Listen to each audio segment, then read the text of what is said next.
Hey y'all, it's basketball portal season. We're just a couple days in on both the men's and women's portal. So we're going to talk about that. Before we get there, let's talk about what's happening at the University of Tennessee and the Lady Vols basketball program. So you might have heard that they have lost all of their players either to graduation or the transfer portal. 4 players are graduating. The remaining 8 have entered the transfer portal. One of their 2 signed freshman incoming recruits, has asked to decommit and does no longer want to come to the University of Tennessee, even though she had already signed her letter of intent. And interestingly, it looks like there's only 1 remaining incoming recruit out of everybody. So the University of Tennessee has to reinvent the entire basketball program through the portal this year. Okay, so what happened? How does this happen? A couple things, 3 or 4 things happened kind of over time that may have contributed to this. First of all, a complete on-court collapse this season. This team was a preseason top 10 team, and they had a top-tier freshman class ranked right at the top in terms of that last recruiting class. As it turns out, they finished 16-14 on the season, and they closed the season by losing 8 games in a row, 8 games straight, longest losing record ever at the University of Tennessee. They had blowout losses to UConn and University of South Carolina. The loss to South Carolina was by the most points ever in program history. And so they made it to the NCAA tournament, but they were eliminated in the first round. So just a complete collapse in gameplay for this past basketball season. Now, in addition to that, there was something going on between the players and the coaches. So we have Ruby Whithorn, who was dismissed midseason after being arrested for possession of marijuana. Okay. And senior Kaya Wynn, who left after senior day. Now, she was never a starter, okay? But she left after senior day when the head coach put her in or asked her to come in with 15 seconds left in garbage time in the game. And this athlete just expected that because she was a senior, and the season was trash anyway at that point, that she would get more playing time and honor the fact that she had been with the program 4 years. That did not happen. And so she said she had enough and she left the program. In addition to those couple things, we also had the coach publicly criticizing the team and then indicating that that was her worst professional season ever and that the team deserved better, but they didn't get any better. So you had that going on. Now, the portal permits folks to quickly decide that they're done with you. Okay. And so when the players lose confidence in the program, they can en masse just walk out the door, which is what all of them did. Now, for all the things that happened this season, it appears that head coach Caldwell is not at risk. We'll see what happens. Similarly situated at the University of Tennessee is Iowa State. They're not quite as bad off as Tennessee, but it's not much better. So 9 or 10 of their players have entered the portal or announced that they will enter the portal.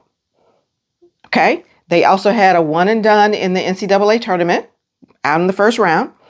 And Iowa State has had more portal losses than anybody in the Big 12. They've lost the number 2 highest scorer nationally in junior Audi Crooks, who has also entered the portal. So she's out. Okay. Now their head coach is Bill Finley, and Bill has been around for 31 years coaching Iowa State women's basketball. It's a long time. Apparently he is not at risk, but I tell you what, athletic director Jamie Pollard, something's going on with women's sports over there because this is the second ball he has fumbled. So he completely mismanaged, in my view, women's gymnastics. And you may recall that after 4 meets, they canceled the rest of the women's gymnastics season. And at the end of the season, without consulting the gymnasts at all, they terminated women's gymnastics at Iowa State. Okay.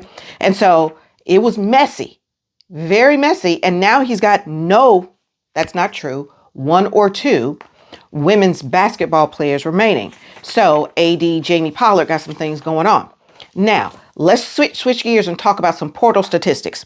So on the men's side, more than 1,000 athletes have entered the transfer portal, according to the aggregated sources. So the NCAA publishes aggregated numbers and national media publishes aggregated numbers. More than 1,000 people have entered.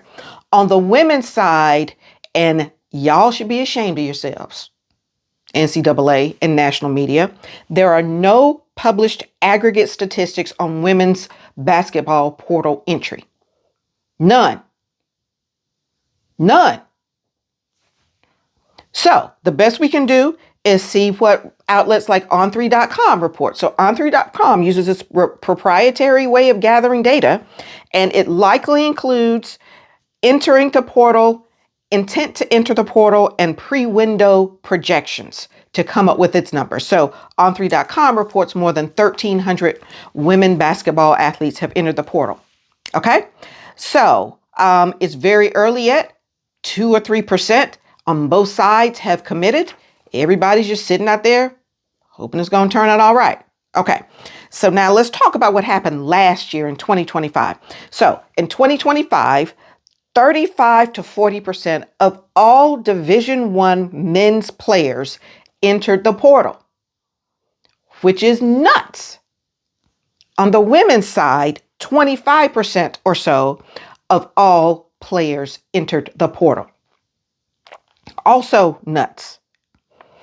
On the men's side, I've reported to you previously, but I'll refresh your recollection, 30% of all men who enter the basketball portal end up over there on mama's couch, and roughly 25% of the women basketball players who enter the portal do not get picked up and also end up over there sitting on the couch. I'm thinking about taking the plastic off of it because, it's 2026 and not 1989 when all the plastic was on the couch. But hey, I haven't done that yet. In any event, let's disaggregate the data because nothing lies as much as aggregated data. So your success with the portal depends on whether you're a Power 4 or mid-major athlete. Mid-major, for purposes of this discussion, is everybody that's not Power 4 in Division I. Okay, so on the men's side, Power 4, 1 in 6 of the men that entered the portal did not land, ended up over there. Okay, so that's 17% of men on the Power 4 side who entered the transfer portal did not land. So on Power 4, the men tend to just recycle themselves from team to team, staying at Power 4. Okay, much different with mid-major. So with mid-major, 2 out of 5, 40% of those basketball athletes who enter the portal end up over there sitting on that hot summertime plastic. Okay, so the mid-majors are at the highest risk. Very similar numbers on the Power 4 and D2 and mid-major on the women's side as well. Power 4, 15%, nowhere to land. Mid-major, 30%, nowhere to land. So there's this recycling at the Power 4 level. And so we understand that the portal is about upward extraction. So talent is trying to get pulled up into Power 4 if possible. So Power 4 players circle around themselves. These D4 athletes are trying to get pulled up. The problem with that is that mid-majors who enter the portal, and the mid-majors enter the portal at twice the rate that Power 4 athletes do. So to make that plain, if there are 500 Power 4 athletes entering the portal, there are 1,000 mid-major athletes entering the basketball portal. Both men and women's side. Those are just illustrative to show you what I mean by the 2x, right?